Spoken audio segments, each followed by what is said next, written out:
आदर्श विद्या मंदिर उच्च माध्यमिक बालोतरा। मैं जितेंद्र गहलोत, कक्षा 10वीं, अध्याय 7, भाग 4, परमाणु संरचना। वर्गीकरण की आवश्यकता। सामान्यतः सन 1800 तक केवल 31 तत्वों की ही पहचान हुई थी, लेकिन सन 1865 तक 63 तत्वों की पहचान हो चुकी थी और वहीं आज 118 तत्व IUPAC के अनुसार ज्ञात हैं। हालांकि इनमें से कुछ मानव निर्मित अर्थात कृत्रिम तत्व भी हैं। यदि हम ये कह सकते हैं कि 1800 तक 31 तत्वों की पहचान हुई थी, तो उनकी भौतिक तथा रासायनिक गुणों को सामान्य रूप से याद रखना संभव था, लेकिन धीरे धीरे जैसे जैसे तत्वों की संख्या बढ़ती रही, इन सभी तत्वों को अलग अलग याद रखना, उनके रासायनिक तथा भौतिक गुणों को याद रखना और उनके बनने वाले यौगिकों के गुणधर्म को अध्ययन कर पाना बहुत ही कठिन होता जा रहा था। बहुत ही कठिन होने के कारण इन तत्वों के वर्गीकरण को आवश्यकता महसूस हुई, जिससे कि हम उन्हें एक निश्चित समूह में वर्गीकृत कर सकें, जिससे एक समूह के वर्गीकरण को समझकर हम उस पूरे तत्वों के वर्गीकरण के उस सभी तत्वों के समूह का ज्ञान प्राप्त कर सकें। वैज्ञानिकों ने कुछ गुणों के आधार पर इन तत्वों को एक क्रम में भी व्यवस्थित करने का प्रयास किया, जिनसे इनका अध्ययन सरल, सुगम व तर्कसंगत तरीके से हो सके।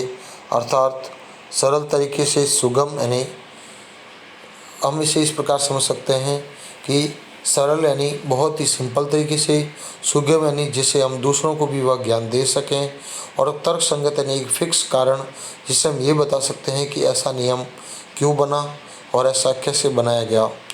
इस प्रकार के वर्गीकरण से भी भविष्य में खोजे जाने वाले नए तत्वों का अध्ययन भी सुव्यवस्थित तरीके से किया जा सकता है और कुछ तत्वों का आसानी से वर्गीकरण कर तत्वों के वर्गीकरण वैज्ञानिकों के अनेक वर्षों के प्रयोगों तथा परिकल्पनाओं का परिणाम रहा। और इस प्रकार तत्वों का वर्गीकरण भी अपने आप में कई वैज्ञानिकों का बहुत बड़ा परिणाम रहा। इनमें सर्वप्रथम सबसे पहले वैज्ञानिक का नाम डोब्राइनर था।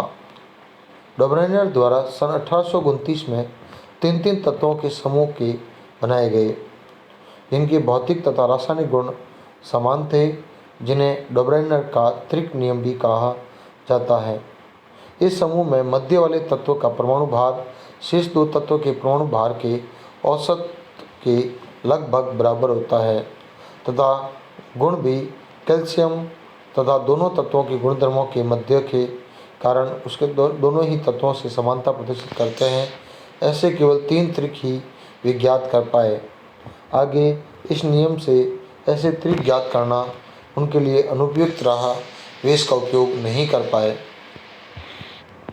वे जहां आप देख सकते हैं कि सामान्यतः लिथियम का परमाणु भार 7 और पोटेशियम का परमाणु भार 39। लिथियम के 7 और 39 को जोड़ने पर कुल 46 आया और 46 का आधा अर्थात औसत करने पर लगभग 23 अर्थात सोडियम यानी बीच वाले परमाणु का परमाणु भार 23 प्राप्त होता है। इसी प्रकार कैल्शियम का परमाणु भार 40 व बेरियम का 137। कैल्शियम और बेरियम के भार को जोड़ने पर 177, वहीं 177 का औसत 88.5, जहां सीज़ियम का 88 होता है अर्थात ये लगभग समान होते हैं। वहीं क्लोरीन का परमाणु भार 35 व आयोडीन का 127, दोनों की जोड़ 162 और इनका औसत 81, जो कि ब्रोमाइड के 80 के लगभग समान होता है। इस प्रकार हम ये कह सकते हैं कि 2 या 2 से अधिक तत्वों के वे समूह बनाए उन्होंने, जिनमें पहले तत्व तथा तीसरे तत्व का परमाणु भार का औसत उसके मध्य परमाणु भार के औसत के लगभग समान होता है और इन तीनों तत्व आपस में समान गुणधर्म प्रदर्शित करते थे, अर्थात इनके गुणधर्मों में कई प्रकार की समानताएं देखी गई। इनके पश्चात एक अंग्रेजी वैज्ञानिक अर्थात अंग्रेज रसायनज्ञ जॉन अलेक्जेंडर न्यूलैंड ने भी सन 1865 में अष्टक नियम दिया।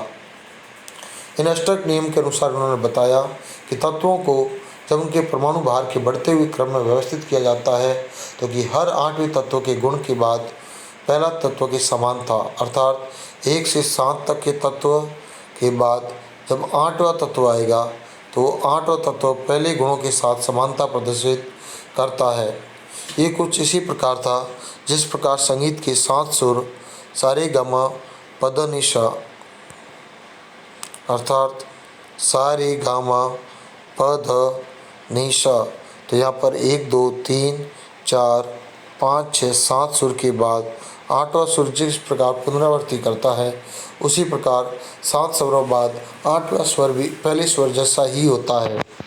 उसी प्रकार उन्होंने कहा कि जैसे lithium, beryllium, boron, carbon, nitrogen, oxygen व फ्लोरीन के बाद अगला लिथियम यानी सोडियम के साथ समानता प्रदर्शित करता है। उसी प्रकार बेरिलियम तो मैग्नीशियम से समानता प्रदर्शित करेगा व कैल्शियम से समानता प्रदर्शित करेगा। उसी प्रकार गा का 7वां सुर अर्थात एल्यूमिनियम के साथ समानता प्रदर्शित करेगा। इस प्रकार एक भाग के गुणों में समानताएं प्रदर्शित होगी। ये नियम केवल कैल्शियम के आगे के तत्वों के लिए उपयुक्त साबित नहीं हो पाया, अर्थात ये नियम केवल कैल्शियम तक ही उपयुक्त रहा। इसके बाद कई वैज्ञानिकों ने वर्गीकरण को और आगे बढ़ाने का प्रयास किया, जिनमें रूसी वैज्ञानिक दिमित्री मेंडलीफ और लोथर मेयर ने भी स्वतंत्र रूप से आवर्त सारणी को वर्गीकृत करने के कई प्रयास किए। दिमित्री मेंडलीफ व लोथर मेयर ने इन प्रयोगों को करके बताया। तो मेंडलीफ की आवर्त सारणी, मेंडलीफ सर्वप्रथम आवर्त सारणी बनाने का श्रेय मेंडलीफ को दिया गया, क्योंकि उन्होंने तत्वों को उनके बढ़ते हुए परमाणु भारों के क्रम में व्यवस्थित करने पर देखा कि एक निश्चित अंतराल के बाद तत्वों के समान गुणों की पुनरावृत्ति होती दिखाई देती है। उन्होंने इसे आधार मानकर एक नियम दिया।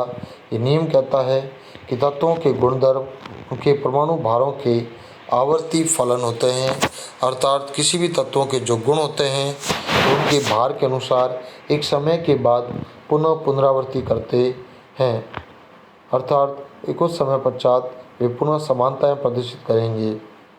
मेंडलीफ ने आवर्त सारणी को 37 पंक्तियों तथा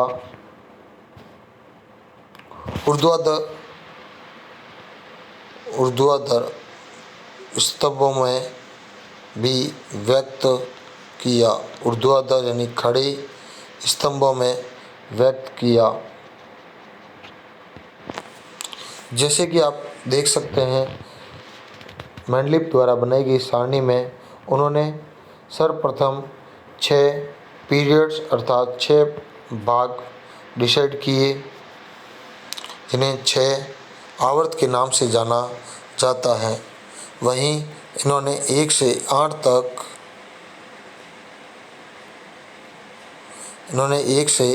तक के वर्ग डिसाइड किए। उन्होंने प्रत्येक वर्ग में 2 या 2 से अधिक खंड भी निर्मित किए।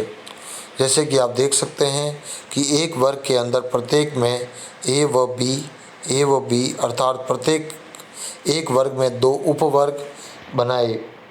वहीं इन्होंने आवर्त के अंतर्गत भी 1 से 3 तक के बाद चौथे, 5 और 6ठे आवर्त में एक ही आवर्त में दो तत्व रखे।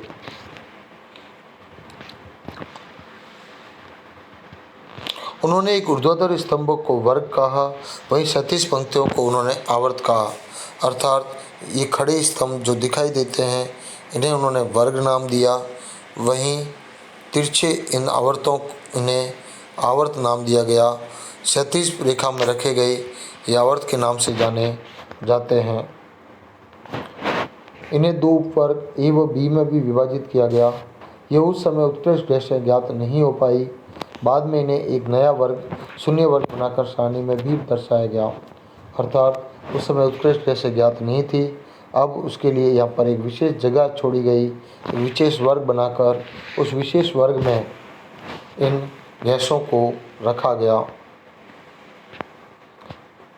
बाद में आवर्त 6 बनाए गए जिन्हें पुनः श्रेणियों में भी बांटा गया।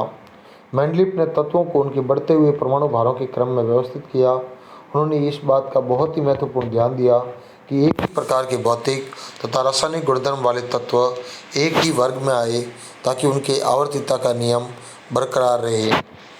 इसलिए उन्होंने कई परमाणु भार के क्रम को तोड़ा भी, अर्थात जैसे आयोडीन का परमाणु भार 126.9 होता है, जैसे कि आप यहाँ देख सकते हैं कि इसका आयोडीन का भार 126.90 है, वहीं टेल्यूरियम का भार 127.60 है। लेकिन इन गुणों की समानताओं के कारण टेल्यूरियम का वजन अधिक होने के पश्चात भी उसे पहले व आयोडीन को पीछे रखा गया। अर्थात उन्होंने इस बात का विशेष ध्यान दिया, आयोडीन का परमाणु भार 126.9 वहीं टेल्यूरियम 127.6 के बाद भी इन्हें इस प्रकार रखा गया क्योंकि गुण में वर्ग में 7 में तत्वों में समानता पाई गई। इस प्रकार उन्होंने आवर्त सारणी में कुछ तत्वों के लिए रिक्त स्थान भी छोड़े, अर्थात जिन्हें भविष्य के तत्वों की पहचान उन्हें कर पाए। उनके गुणधर्मों की भविष्यवाणी भी उन्होंने पहले की, अर्थात उन्होंने एका बोरॉन, एका एल्यूमिनियम व एका सिलिकॉन के लिए रिक्त स्थान का भी छोड़ा। इन गुणों का अनुमान लगाया गया और बाद में यही सिद्ध हुआ और ये सही सिद्ध हुआ। इनके बाद में क्रमशः इन्हें स्केडियम, गैलियम व जर्मेनियम, अर्थात जो स्केडियम, गैलियम व जर्मेनियम का स्थान इन्होंने रिक्त छोड़ा था, क्योंकि एका बोरॉन, एका एलिकॉन और एका सिलिकॉन बोरॉन की समानता प्रदर्शित करने के लिए इन तीनों गुणों की समानताओं के अनुसार इन्होंने नीचे 3 भागों को रिक्त स्थान छोड़े थे, जो भविष्य में स्केडियम, गैलियम व जर्मेनियम के नाम से जाने जाते हैं। ये एका बोरॉन, एका एल्यूमिनियम और एका सिलिकॉन के लिए इन्होंने जब रिक्त स्थान छोड़ा तो इन गुणों का अनुमान लगाया गया, जो कि बाद में सही सिद्ध हुआ। इनके बाद इन्होंने अब इसे स्केडियम, गैलियम व जर्मेनियम नाम दिया गया। इस सारणी का निर्माण तत्वों के वर्गीकरण व अध्ययन के लिए बेहद ही महत्वपूर्ण और उपयोगी साबित हुआ। फिर भी इस सारणी कुछ तथ्यों को स्पष्ट नहीं कर पाई, अर्थात इनकी कुछ कमियां रही। ये कमियां ये थी कि कुछ स्थानों पर उन्होंने परमाणु भार के बढ़ते क्रम का पालन नहीं किया। कुछ समान गुण वाले तत्व अलग अलग वर्ग में चले गए, वहीं कुछ असमान गुणों वाले तत्व एक ही वर्ग में उपस्थित हो गए, अर्थात आ गए। इनकी हाइड्रोजन को ये निश्चित स्थान नहीं दे पाए, वहीं समस्थानिकों को भी इनकी सारणी में कहीं स्थान प्राप्त नहीं हुआ। धन्यवाद।